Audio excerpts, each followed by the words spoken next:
5వ అధ్యాయము 4వ వచనం చదవండి. 4, 5, 6 వచనాలు. లూకా రాసిన సువార్త 5వ అధ్యాయము 4 నుంచి చదవండి కొన్ని మాటలు. ఆయన బోధించుట సాగించిన తరువాత నీవు దోణిను లోతులకు నడిపించి చేపలు పట్టుటకు నీ వలను వేయడని సీమోనుతో చెప్పగా, సీమోను ఏలినవాడా, రాత్రంతయు మేము ప్రయాసపడుతుంది కానీ నాకేమీ దొరకలేదు, అయినను నీ మాట చొప్పున మేము వల వేయుదుమని చెప్పాను. ఒక మాట ప్రార్థన. దయగల మా తండ్రి, చదువుకున్న లేఖనంలో నుండి కొన్ని మాటలు మీరు మాకు వినిపించి నీ జీవాహారం మాకు తినిపించి నీ స్వరూప్యంలోనికి మమ్మల్ని మరచుకొని ప్రార్థిస్తూ వేడుకుంటున్నాను. యేసు నామమున వేడుకొని ప్రార్థిస్తున్నాను తండ్రి. ఆమేన్. హల్లెలూయా. నీ దోణులను లోతులకు నడిపించుడి. చెప్పండి, ఏమన్నాడు యేసు ప్రభు? నీ దోణులను లోతులకు నడిపించుడి. సీమోను, పేతురు, యోహాను చేపలు పట్టడానికి వెళ్ళారు. రాత్రంతా ప్రయాసపడ్డారు, రాత్రంతా వలలు వేశారు. ఒక్క చేప అయినా దొరకలేదు. విసిగిపోయారు. వాళ్ళు వేస్తున్నారు, తీస్తున్నారు, వేస్తున్నారు, తీస్తున్నారు, కానీ చేపలు పట్టడం లేదు. వారి జీవితంలో అంటారు ఎప్పుడు ఎదుర్కొని ఉండకపోవచ్చు. చిన్నప్పటి నుంచి వారి ప్రొఫెషన్ అదే. చిన్నప్పటి నుంచి వారి యొక్క వృత్తి చేపలు పట్టాలి. చేపలు ఎప్పుడు పట్టాలో, ఎక్కడ పట్టాలో, ఎలా పట్టాలో, ఏ టైంలో దొరుకుతాయో, ఎక్కడ ఏం దొరుకుతాయో, చేపల వేటకు ఎప్పుడు వెళ్ళాలో, ఎలా వెళ్ళాలో, ఏం చేయాలో వారికి బాగా తెలుసు. అయితే రోజు ఏమైంది? ఎవరి మొహం చూసామో ఒక చేపలు దొరకలేదు అనుకున్నారు. పొద్దుట ఎవరి మొహం చూశాను, ఎవరి మొహం చూసాను, దరిద్ర మొహం అనుకుంటారు. ఎవరి మొహం చూస్తే నష్టం వచ్చేది కాదు, లాభం వచ్చేది కాదు. అందుకని ఉదయం లేవగానే ఎవరి మొహం చూడాలి అంటే యేసయ్య మొహమే చూడాలి. లేవగానే స్థుతులతో ప్రభుని స్థుతిస్తుంది. ఆయన స్వరూపం జ్ఞాపకం చూసి ఆయన స్థుతించు, భాషలతో స్థుతులతో మరిపరచు. రోజంతా కూడా యేసుతో గడిపితే అలాంటి నష్టం జరగదు. వీళ్ళు చేపలు పట్టలేకపోవడానికి కలిగిన కారణం ఏమిటో రాత్రంతా వలలు వేశారు. చేప పట్టడం శాఖగా కాదు, తెలియక కాదు. మరి ఎందుకు ఈరోజు చేపలు పట్టలేదు? దొరకలేదు. వారికి ఎంత ప్రయాసపడ్డారు. పలు విధాల ప్రయాసపడినను ప్రయాసశూన్యమైంది. విసిగిపోయారు, తెల్లవారిపోయింది. వాళ్ళని జాడించుకుంటున్నారు, భుజాలు వేసుకుని వెళ్ళిపోవాలి. ఆ సమయంలో యేసు వచ్చారు. యేసు ప్రభు వచ్చినప్పుడు మీ దోణులను లోతుకు నడిపించి అక్కడ వలలు వేయండి అన్నాడు. లోతుకు వెళ్ళాలో ఎక్కడికి వెళ్ళాలో మాకు తెలియదా, మీరు నాకు చెప్పాలా, మాకు చెప్పాలా అని అడగొచ్చు వాళ్ళు. ఎందుకంటే చేపలు పట్టేది వాళ్ళకి తెలుసు, యేసు ప్రభు తెలుసా? యేసు ప్రభు చేపలు పట్టాడా? లేదు. చేప పిల్లలకి ఈత నేర్పిస్తే అక్కడిది. చేప పిల్లలకి ఈత నేర్పించాలా? అవసరం లేదు. మరి ఏ పని చేసేవారికి ఆ పని నేర్పించాలా? అవసరం లేదు. మాస్టర్ గారికి వాక్యం ఎలా చెప్పాలో బోధించాలో నన్ను నేర్పించాడా? అవసరం లేదు. చేపలు పట్టేవారికి యేసు ప్రభు నేర్పిస్తాడండి.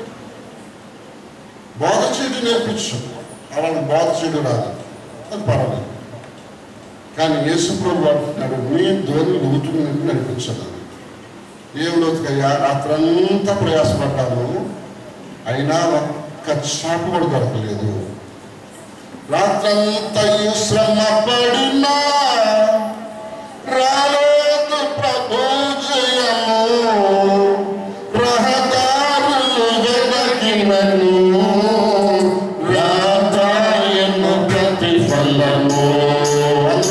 రాత్రంతా శ్రమ పడినా రాలేదు ప్రభు జయము, రహదారులు వెదకినను రాదాయను ప్రతిఫలము. రక్షించు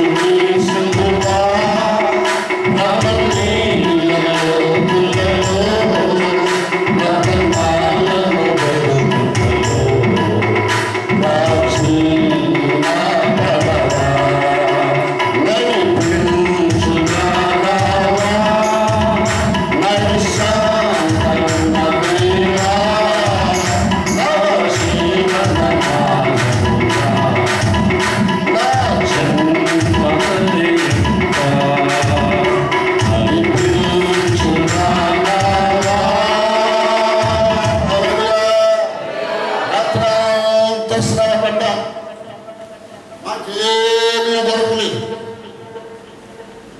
అయినా నువ్వు పెద్దోడు చిన్నోడు చెప్పారు. మాస్టర్ గారు మీరు నాకంటే వయసులో కొంచెం చిన్నవాడే, మాకు చాలా అనుభవం ఉంది, నీకు అనుభవం తక్కువ. బాధ చేయమని చేస్తావు, పాటలు పాడమని పాడతావు, ప్రార్థన చేయమని చేస్తావు, కానీ నీకు పని తెలియదు, చిన్నాడు అని కొంతమంది తృణీకరించవచ్చు. దేవుని సేవకుని మాటను బెదిరించి పట్టించుకోకపోవడం ద్వారా నష్టం.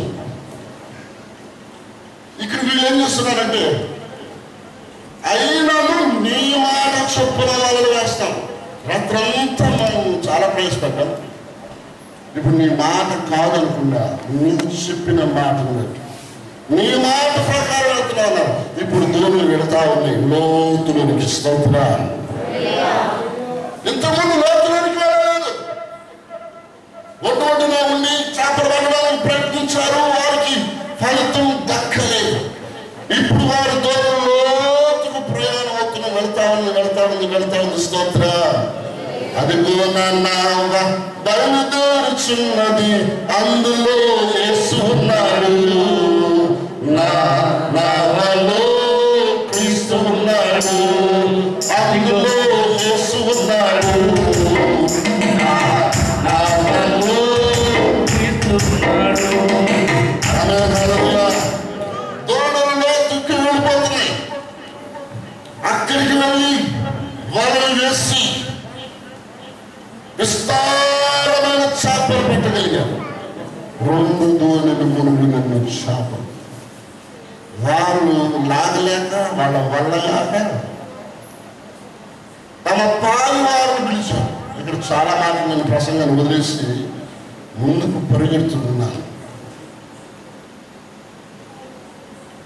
వారు తమ పాలు వారిని పిలిచి దూరంలో ఉన్న వారిని సంజ్ఞలు చేసి పిలిచి రండి రండి మాకు సహాయం చేయండి, ఇక్కడ స్థాపించాలంటే వాళ్ళు వచ్చి వాళ్ళు వీళ్ళు కలిస్తే 2 దోణులు మునిగిన చేప పట్టుకెళ్ళారు. యేసయ్య మాట వింటే ఆశీర్వాదం. యేసయ్య మాట ప్రక్కన పెట్టి మన సొంత ఆలోచనతో వెళితే జీవితం శూన్యం. జీవితం అంతా అయోమయం, అంధకారం, చీకటి జీవితం. ఏ పని చేసినా నీకు కలిసి రావడం లేదు, ఎక్కడికి వెళ్ళా నీకు కలిసి రావడం లేదు. ఏది సంపాదించినా ఎంత సంపాదించినా మళ్ళీ శూన్యమే, నీకు మిగలడం లేదు. కారణం ఏంటో తెలుసా? యేసు నీతో లేదు.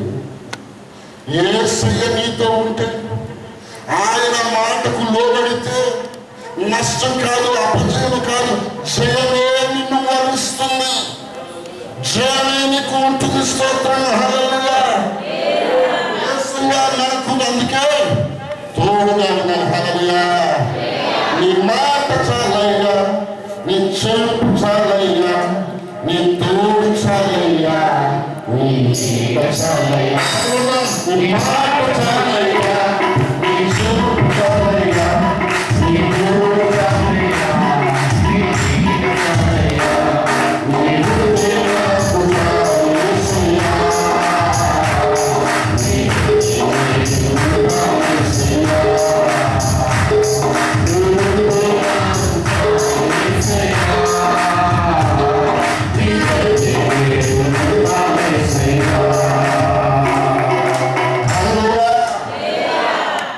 యేసు నీకు తోడుగా ఉంటే, నీ కుటుంబంలో ఉంటే, నీ హృదయంలో ఉంటే, నీ జీవితంలో ఉంటే, నీ హృదయంలో ఉంటే, నీ నాలుగు చేరుతుంది.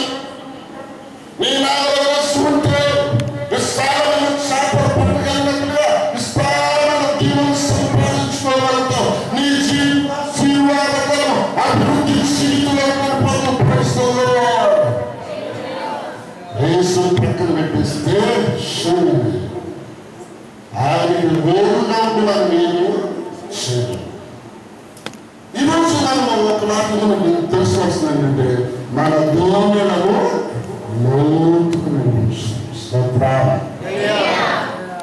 ఇప్పుడు వరకు నీ భక్తి జీవితంలో మరొకటి ముందుకు, మరొక మైలు దూరంలో ముందుకు వెళ్ళి నీ ప్రార్థన జీవితం ఇంకొంచెం పెంచు, నీ విశ్వాసం ఇంకొద్దిగా పెంచు, నీ ఉపవాసం ఇంకొద్దిగా పెంచు.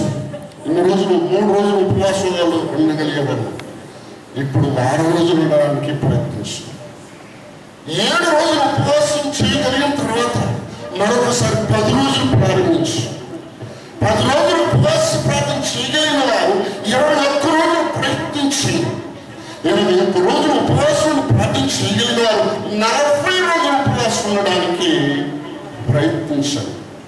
ముందుకే వెళ్ళాలి కానీ వెనక్కి వెళ్ళేది అది క్రైస్తవ జీవితం. హల్లెలూయా, హల్లెలూయా. యేసుతో మనం ముందుకే సాగిపోవాలి. దేవుడికి చదవద్దు, ముందుకే మనం సాగిపోవాలి. ముందుకు మనం వెళ్ళిపోవాల్సిన అవసరం ముందుకు వెళ్ళాలి. మీ ఆత్మ జీవితం ఈ రూపాంతరపు పండగల్లో మరొక మెట్టు ఎక్కడానికి ప్రయత్నించండి. లేదనుకోండి 7 రోజులు ఉపవాసం ఉండి రోజు ప్రార్థనకు వచ్చి పగలు రాత్రి పాల్గొనే ప్రయోజనం లేదు. ఈ ఉపవాసం ద్వారా నీవెంత ఆత్మీయంగా ఎదిగావు, నీవేం తీర్మానం చేసుకున్నావు, నీ మనసు ఎంత మారింది, నీ హృదయం ఏ మార్పు వచ్చింది, దేవుళ్ళ గురించి ఏ వాగ్దానం పొందుకున్నావు, దేవుళ్ళ గురించి ఏ హెచ్చరిక నువ్వు పొందుకున్నావు, దేవుని కొరకు నీకు ఏ తీర్మానం కలిగి ఉన్నావు. ఏదో సంథింగ్ రాకపోతే ప్రయోజనం లేదు. దయచేసి మార్పు రావాలి, రూపాంతరపడాలి. హల్లెలూయా. మధ్యాహ్న సమయంలో చెప్పిన దేవుని చిత్తము మా రూపాంతరం పొందితేనే అర్థమవుతుంది. ఆ సాక్షి చెప్పాను 40 రోజులు ఉపవాసం ఉండి 2008వ సంవత్సరం 2009వ సంవత్సరంలో ఫుల్ ఫాస్టింగ్ 40 రోజులు చేయడానికి ప్రభుత్వం. ఆ తర్వాత 2010వ సంవత్సరం నుంచి 21 రోజులు ప్రతి సంవత్సరం నాకు తీర్మానం చేస్తుంది. నాకు ఆరోగ్యం సహకరించినంత వరకు నేను ఎవరిస్తూ అన్నాను కనుక ముసలివాడిన తర్వాత ఉండగలిగినంత వరకు 21 రోజులు ఉపవాసం ఉండి ప్రార్థన చేయాలని ప్రభుకు మాట ఇచ్చాను, తీర్మానించుకున్నాను. ఆ ప్రకారం చేస్తాను. పోయిన సంవత్సరం ఉపవాసం ఉండకముందు తీవ్రమైన జ్వరంలో ఉన్నాను. ఏం చేయాలి అర్థం కాలేదు. ఉపవాసం కంటిన్యూ చేయాలా, ఆపేయాలా, లేదంటే ఒక నెల కోసం పోస్ట్పోన్ చేయాలా, ఎటు తోచని పరిస్థితులు ఉన్నా ప్రార్థన చేస్తున్నాను. ఏదైనా సరే చచ్చిన బ్రతికిన ప్రభు కోసం తీర్మానం చేస్తున్నాడు. అది నాకెందుకు భయం? తీవ్రమైన జ్వరంలోనే ఉపవాసం ప్రారంభించాను. విజయవంతంగా ప్రభు నడిపించాను. అద్భుతంగా ప్రభు గొప్ప కురిపించాడు. దేవునికి స్తోత్రం. హల్లెలూయా. అయితే 2009వ సంవత్సరం 23వ నిమిషంలో 6 గంటల సమయంలో ప్రభు నన్ను పరోక్షంగా చేసి బయలుపరిచిన దాంట్లో మధ్యాహ్నం మొదటి ఒక మాట చెప్పాను. ఇప్పుడు మీరు ఇక్కడ చూస్తున్నారు, ఇది 3వ అంశం. ఈ రాత్రి నేను మాట్లాడుతున్నది 3వ అంశం గురించి మాట్లాడుతున్నాను.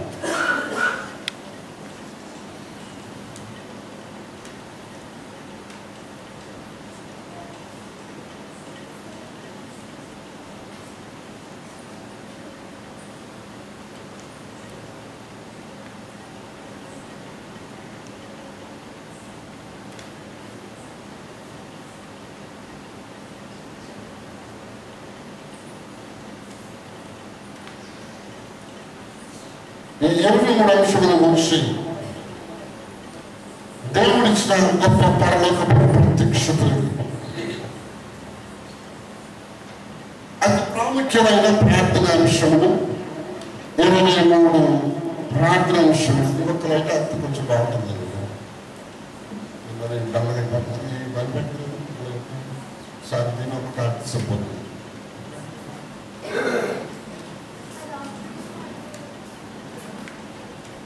దానికి అనుసరిగా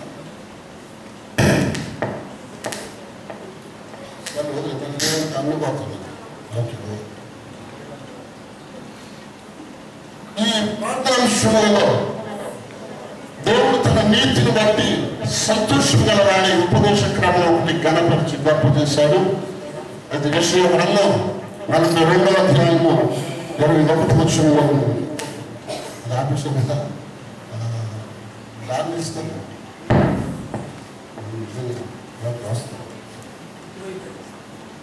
దేవుడు మనకు ఒక ఉపదేశ క్రమాన్ని ఇచ్చాడు. ఈ 8 అంశములు.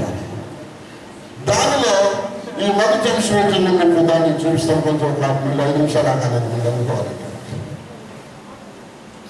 దేవుని యొక్క చిత్రాన్ని మనం తెలుసుకోకుండా అందరి పాటు నిర్ణయాలు చేస్తే కష్టము, నష్టము, కన్నీరు, అనవసరమైన కష్టాలు మనం తెచ్చిపెట్టుకున్నట్టు దేవుడు తెచ్చిపెట్టిన కానీ మనం తెచ్చుకున్నది వాటిని మనము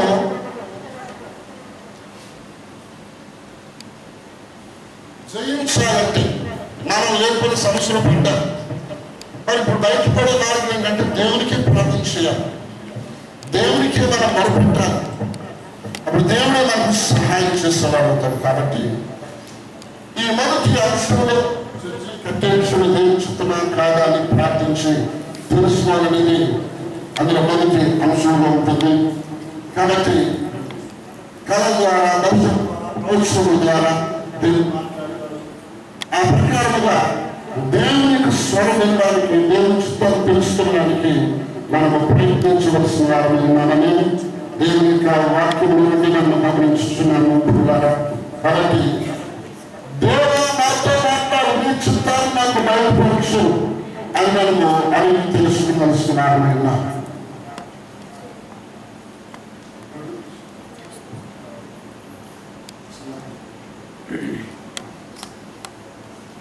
నీ మాట చాలయ్యా, నీ చూపు చాలయ్యా, నీ తోడు చాలయ్యా, నీ నీడ చాలయ్యా, నీ మాట చాలయ్యా, నీ చూపు చాలయ్యా, నీ తోడు చాలయ్యా, నీ నీడ చాలయ్యా, నీ బుద్ధి నాకు చాలు యేసయ్యా,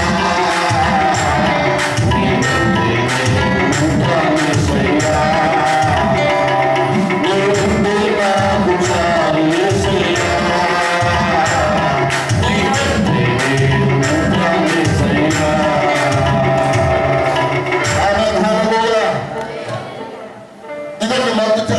చర్చికంటే విషయంలో దేవుడు తన చిత్తమును మనకు బయలుపరిచినట్లు చర్చ అనే విషయంలో ఇక మీరు ఏదో పెట్టుకోవచ్చు. ఇల్లు కట్టే విషయం కానీ, వివాహం చేసేది కానీ, బిజినెస్ చేసేది కానీ, సేవలోకి వచ్చేది కానీ, విదేశాలకు వెళ్ళేది కానీ 15 అంశాలు ఉంది. ఇదంతా మనం ఏం చేసిన దేవుని చిత్తమును తెలుసుకోవాలి. బయలుపరుచుకున్నట్లు ప్రవచనం ద్వారా, దర్శనం ద్వారా, కళల ద్వారా దేవుడు మనతో మాట్లాడినట్లుగా మనము ప్రార్థించాలి.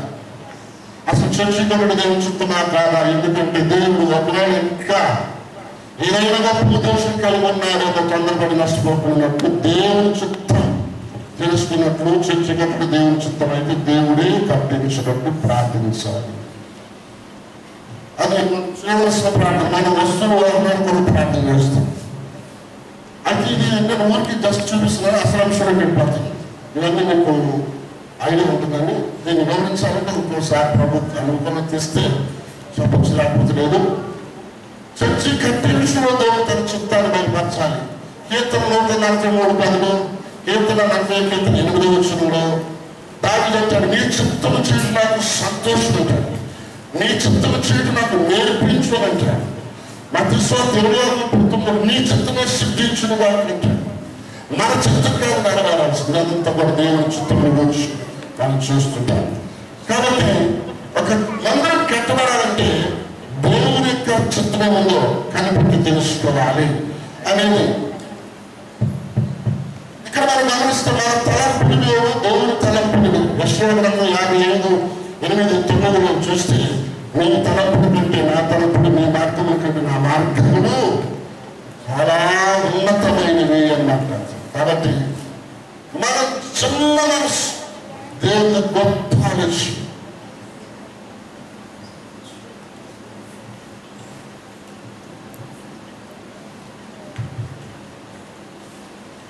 కాబట్టి ఈ వాక్యాలను మనం గమనించినట్లయితే ఆయన ఉద్దేశము ఎంతో గొప్పదనేది అందులో రాయబడింది. అవన్నీ చాలా పెద్ద ప్రసంగాలు మీరు చూస్తున్నారు కదా, ప్రిపరేషన్ అవన్నీ చెప్పుకుంటూ చేయాలని చాలా. అయితే మేము కట్టాలనుకున్నది ఒక విధమైంది. ఇప్పుడు ప్రస్తుతం ఇది మాకు మందిరం మేము ఆరాధిస్తున్నాం. ఇది గ్రౌండ్ ఫ్లోర్, పైన చర్చి కట్టాలనుకుంటున్నాము. ఇంతవరకు అయింది. ఇప్పుడు వరకు దాదాపు దానికే 15 లక్షల రూపాయలు పైన చాలా ఖర్చు అయింది. అప్పు చేసి డొనేషన్లు ఏం చేసి కట్టాలనుకున్నాను. ₹1 నువ్వు అడుగుకొచ్చి నాకు కట్టొద్దని, డొనేషన్ చేయొద్దనండి. అంతకుముందు డొనేషన్ చేయాలి, అప్పు చేయాలి, ఇవన్నీ సమకూడాలని. అందుకే 40 రోజులు ఉపవాసం. ప్రభు మాట్లాడుతున్నాడు అప్పు చేయొద్దని. మరి అప్పు చేయొద్దన్నావు, అడుగు రావద్దంటే ఎలా ప్రభు అంటే నా మహిమను చూస్తావన్నాడు. ఇక ఆ తర్వాత నేను సంఘానికి చెప్పాను, అందరూ ఏకీభవించారు. ₹1 కూడా అప్పు చేయకుండా సంఘస్థుల ద్వారానే 15 లక్షల రూపాయలకు పైగానే అంత వారి ద్వారానే స్వేచ్ఛగా సంతోషించారు. ఎంతవరకు కట్టబడింది. దేవునికి స్తోత్రం. దేవుడు ఇంకా ఉన్నతమైనది ఇవ్వబోతున్నాడు. అదే అసలు అది కాదు. దేవుని యొక్క చిత్తంలో ఇంకా వేరుగా ఉంది. దేవుని యొక్క తలంపు వేరు. దేవుడు మనతో మాట్లాడినట్లుగా ప్రార్థించాడు. ప్రవచనం ద్వారా, దర్శనం ద్వారా. దేవుడు దర్శనంలో మాట్లాడే కాలంలో దర్శించవచ్చు. దేవుడు ఏ విధంగా దర్శించగలడు. పడుకున్నప్పుడు వస్తుంది కళ, దర్శనం. ఇందాక చూస్తాం దర్శనం. దర్శనం అంటే ఇది ప్రార్థన చేస్తున్నప్పుడు, మెలుగు ఉన్నప్పుడు వస్తున్న దర్శనం. ఒక వ్యక్తి పడుకున్నప్పుడు దేవుడు మాట్లాడతాడు. అది కళ, స్వప్నం ద్వారా దేవుడు మాట్లాడాడు. దేవుడు మాట్లాడే విధానాలు ఇవి. కాబట్టి పిల్లారా, దేవుడు ఇంకా ఏదైనా గొప్ప ఉద్దేశం కలిగి ఉన్నాడేమో. మనం నష్టపోకుండా ఉన్నట్లు జాగ్రత్త పడి ప్రార్థన చేయాలి. దానికి వాక్యాలు. తొందరపడి నడుచుట. సౌలు తొందరపడ్డాడు, అబ్రహాం శారా తొందరపడ్డాడు. దీనిలో చాలా ఆత్మీయ సత్యాలు ఉన్నాయి, నూతనమైన సత్యములు అందులో ఉన్నాయి. కాబట్టి తొందరపడడం ద్వారా ఎంత నష్టం జరిగిందో, ఎంత పెద్ద భారీ నష్టం జరిగిందో అందులో మనకు కనబడుతుంది. మనుషులకు ఆలోచన చిన్నది. ఒక వ్యక్తి అనుకున్నాడు చిన్న మందిరం కట్టుకుంటే చాలు కదా. ఆయన ఒక చిన్న ఉద్దేశం పెట్టుకొని ఆలోచిస్తున్నాడు. కానీ దేవుడు అనుకున్నాడు పెద్ద మందిరం ఇవ్వాలనుకుంటున్నాడు. దేవునికి స్తోత్రాలు. మనుషుల ఆలోచనకు దేవుని ఆలోచనకు ఎంత తేడా ఉందో చూస్తున్నారు. తర్వాత దేవుడు ప్రతి మనిషిని కూడా ఒక ఉన్నతమైన స్థానంలో పెట్టాలనేది ఆయనకు ఒక గొప్ప ప్రణాళిక. ప్రతి వ్యక్తిని కోరుకున్నాడు. ఇక్కడున్న ప్రతి వ్యక్తి, చిన్న పిల్లలు మొదలుకొని పెద్దవాడు, నీ ఎడల దేవుడు ఒక ఉన్నతమైన ఉద్దేశం కలిగి ఉన్నాడు. Praise the lord. ఈసారి 7 రోజులు కోసం 7 రోజులు నాకే కావాలి. 7 రోజులు ఉంటేనే కానీ ఇవన్నీ మనకు విశ్వాసులకు, సావులకు కావాల్సిన విషయాలు.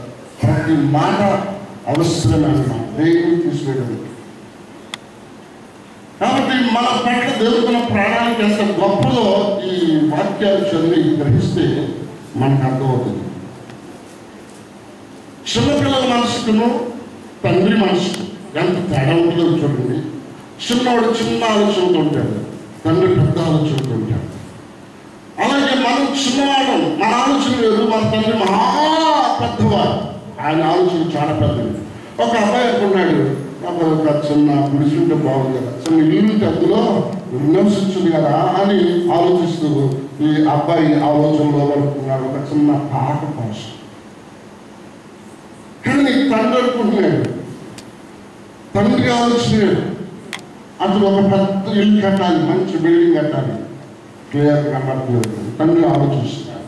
తండ్రికి కుమారుడికి ఎంత వ్యత్యాసం ఉంటే మరి మన తండ్రికి మనకి ఎంత వ్యత్యాసం ఉంది, నేను ఎంత గొప్ప చేయాలనుకుంటున్నాడో ఆలోచన చేయాల్సిన వాడిని. కాబట్టి పిల్లరా, అప్పులు చేయడం గురించి ఈ వాక్యాలు మనం చూస్తాం. సామెతల గ్రంథం 22వ అధ్యాయం 7వ వచనం, ద్వితీయోపదేశ కాండం 15వ అధ్యాయం 6వ వచనం, సామెతల గ్రంథం 22వ అధ్యాయం 24 నుంచి 27 వచనాలు చూస్తే అప్పులు ఇచ్చుటకు మధ్యవర్తులుగా వెళ్ళకూడదు, అప్పులు తీసుకోవడం కాదు.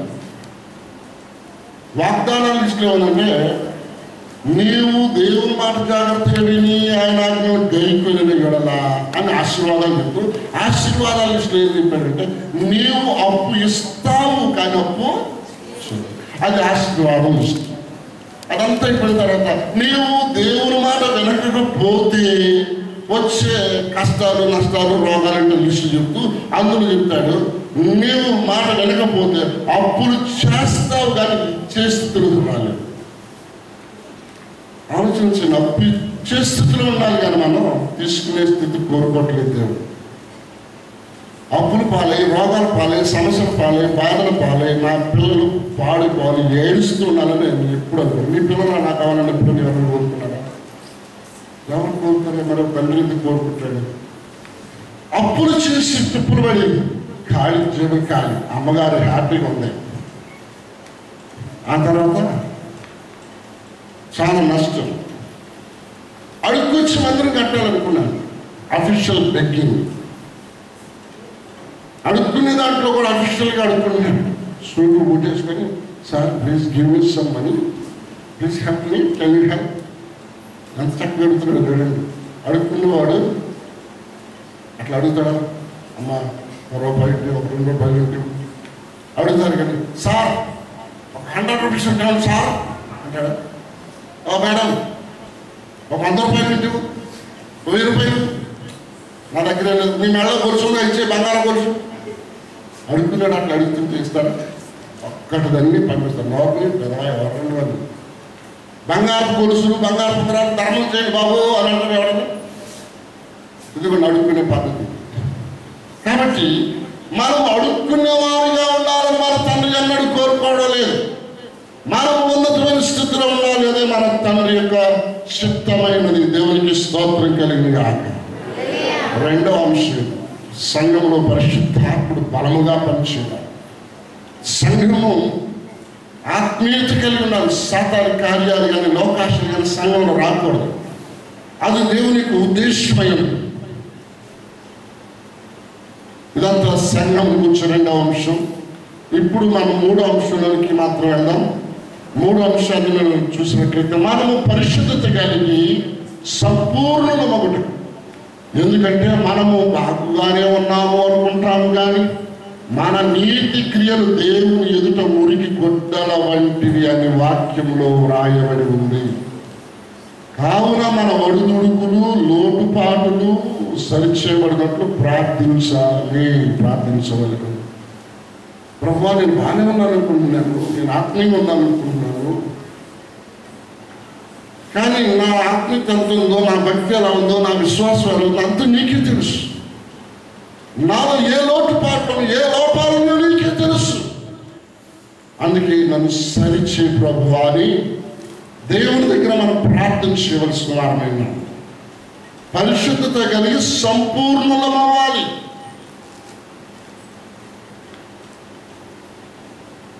కొరింథీయులకు రాసిన 2వ పత్రిక 7వ అధ్యాయం 1వ వచనం చదవండి ఒకసారి. 7వ అధ్యాయము 1వ వచనం 2వ పత్రిక.